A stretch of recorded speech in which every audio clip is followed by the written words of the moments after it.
La foi et les épreuves. Il n'y a aucune personne selon les saints écrits qui puisse plaire à Dieu sans la foi.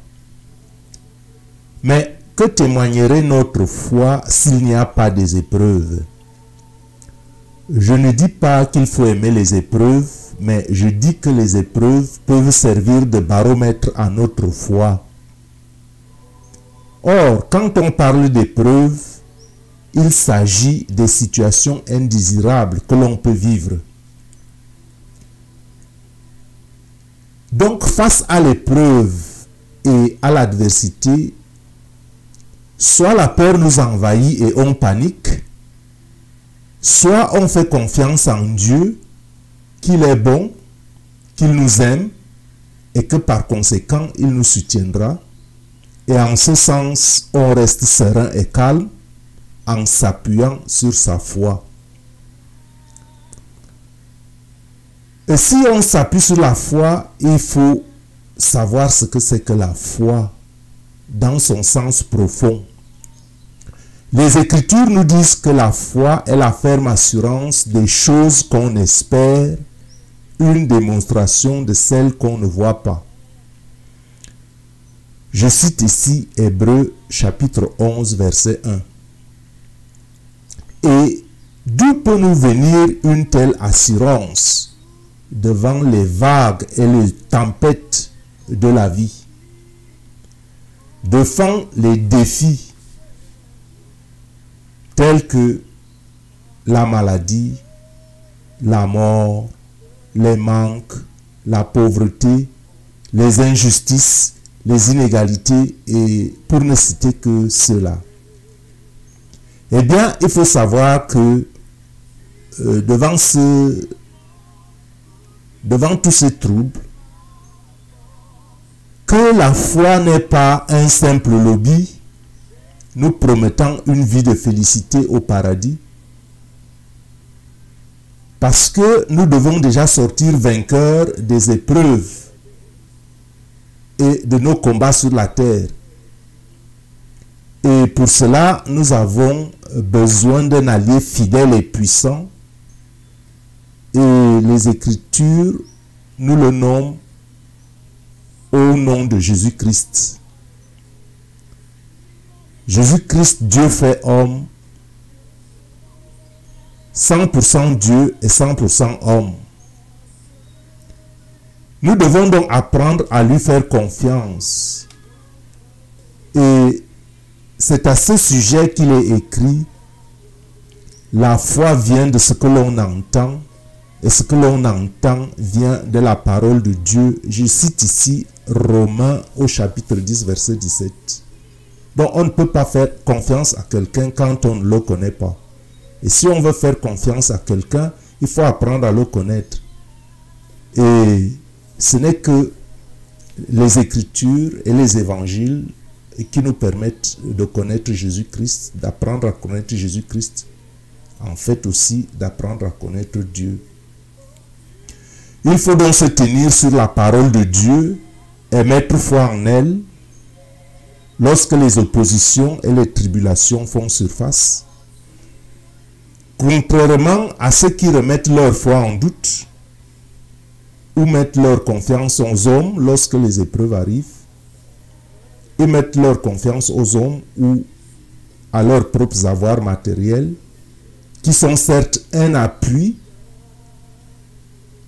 et sont un appui lorsque l'on n'oublie pas que tout vient de Dieu et que toutes ces choses viennent de Dieu et que ce n'est pas le principal but de notre vie. Mais penser que croire en Dieu revient à la simple lecture de la parole ou à une simple assistance à des réunions ou à la messe pour que tout aille bien pour nous sur terre, c'est rester superficiel dans la foi, car il ne faut pas oublier que la vie même que nous menons sur terre est spirituelle et que la vie est un combat, pas un combat avec les armes conventionnelles, mais un combat spirituel entre deux royaumes, aux mœurs diamétralement opposées. les forces du bien et les forces du mal. Et depuis la déchéance de Lucifer au paradis et en passant par la tromperie au jardin d'Éden, où Adam et Ève sont tombés sous la séduction de Satan, Satan combattant son créateur à travers la race humaine. Et Dieu lui par contre, espérant à travers la race humaine de donner une bonne raclée à Satan. Voilà même le but de la venue de l'homme sur terre. Régler le problème de la déchéance. Rendre la giclée à Satan. Voilà notre rôle. Et cela m'intrigue toujours de voir combien nous les chrétiens, nous tremblons devant les petits sorciers, devant Satan. Alors que Jésus-Christ nous a donné le pouvoir, pas seulement à certains, à tous les chrétiens qui ont foi en lui. Il nous a donné le pouvoir de marcher sur les serpents et sur les scorpions, sans que rien ne puisse nous arriver. Nous sommes la solution de Dieu. Même si nous pensons que Dieu est notre solution, en fait, nous sommes la solution de Dieu et Dieu est notre solution parce que nous sommes dans une alliance. Et une alliance engage deux parties et chacun doit prendre part de ses responsabilités. Donc, je vous invite à vous occuper des problèmes de Dieu et Dieu s'occupera de vos problèmes. Parce que nous sommes en alliance. C'est des choses que nous verrons en profondeur et c'est la parole de Dieu. Ce n'est pas une invention personnelle. Donc nous devons avoir foi en Dieu. Nous devons avoir foi en la parole de Dieu. Parce que notre foi en la parole de Dieu nous préserve du mal. Car la parole de Dieu est vivante et efficace, plus tranchante qu'une épée quelconque à deux tranchants, pénétrant jusqu'à partager âme et esprit, jointure et moelle. Elle juge les sentiments et les pensées du cœur humain. Je cite ici Hébreux au chapitre 4, verset 12. La parole de Dieu donc dans notre bouche, mêlée du sang de Jésus dans notre cœur, quand on l'accepte comme notre sauveur personnel, le sang qu'il a versé sur la croix, notre parole donc mêlée au sang de Jésus, ne taille donc pas seulement l'ennemi du salut en pièces, mais aussi cette parole et monte notre propre être à la mesure de ce que Dieu veut que nous devenions en lui. Je dis que la parole de Dieu doit nous réformer notre caractère. Et voilà pourquoi la parole de Dieu n'est pas toujours agréable pour les chrétiens non raffermis ou pour les chrétiens mal enseignés. La parole de Dieu bâtit notre foi et brise toute hauteur qui s'oppose à la connaissance de Dieu et de ses desseins sur la terre et sur les humains. La foi et les épreuves sont donc, je dirais, indissociables à la parole de Dieu qui nous enseigne que Dieu n'est pas l'auteur des épreuves, mais il les laisse faire pour la seule raison dont lui seul a la souveraineté de gouverner le monde et de tout ce qu'il a créé.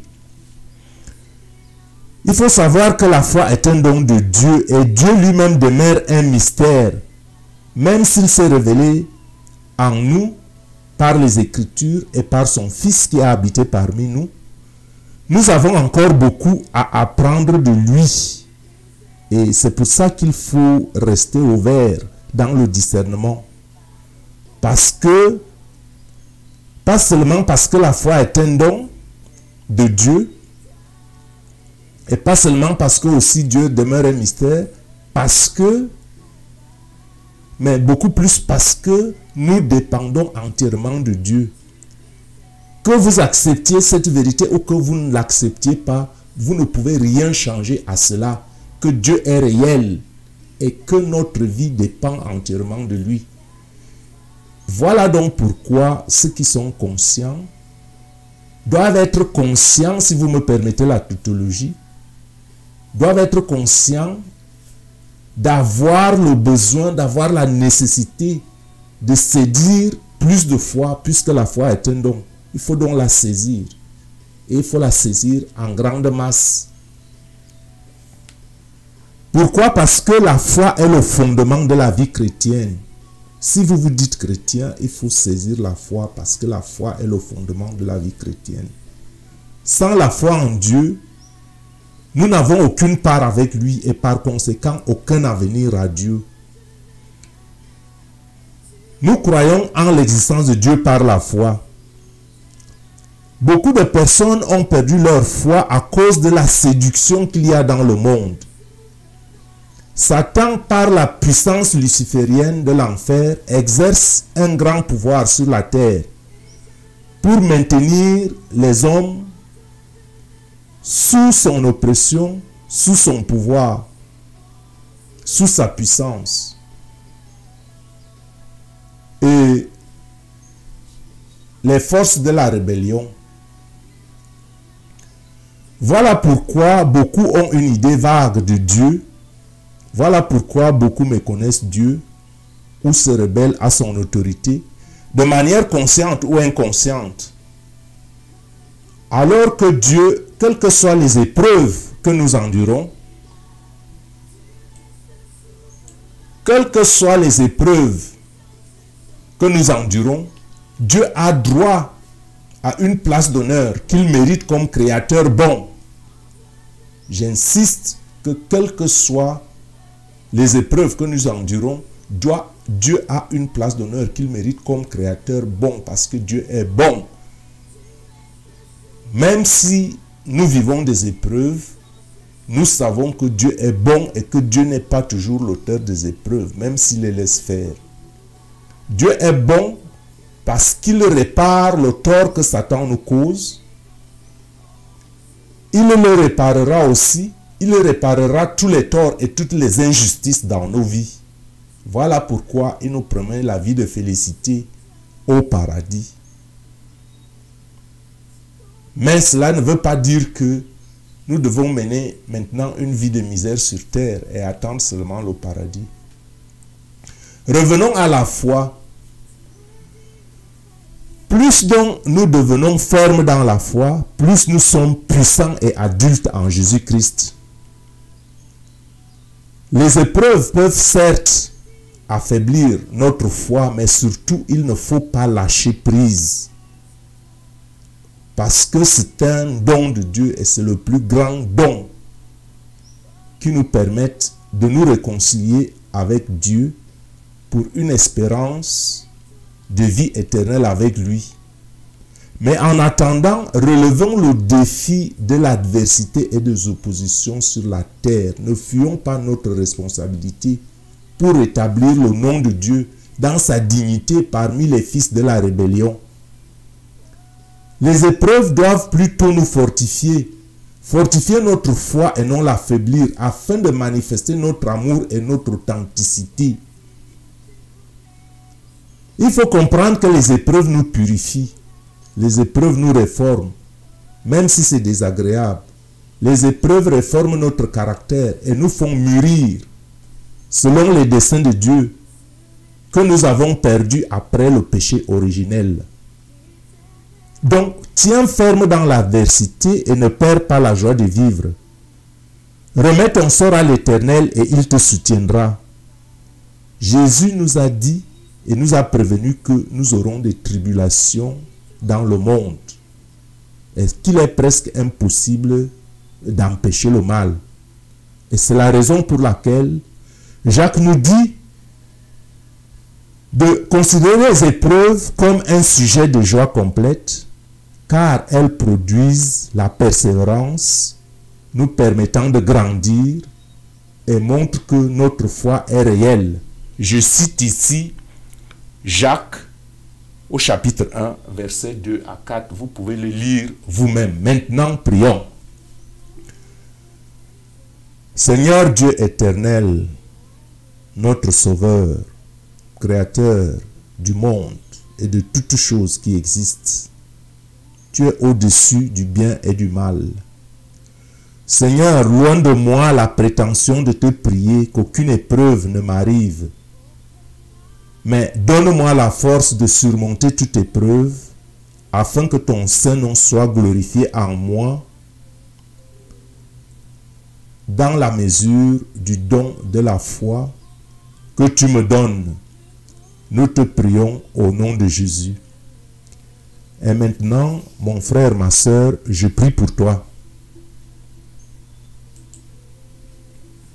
Au nom tout puissant de Jésus-Christ, je brise tous les embargos, toutes les limitations et incantations sataniques causant des épreuves et des oppositions dans nos vies. Je brise le pouvoir du prince des airs sous toutes ses formes dans nos vies, au nom tout puissant de Jésus. Que la grâce de Dieu repose sur toi, sur toute épreuve, et te donne la victoire par la puissance du Saint-Esprit. Amen.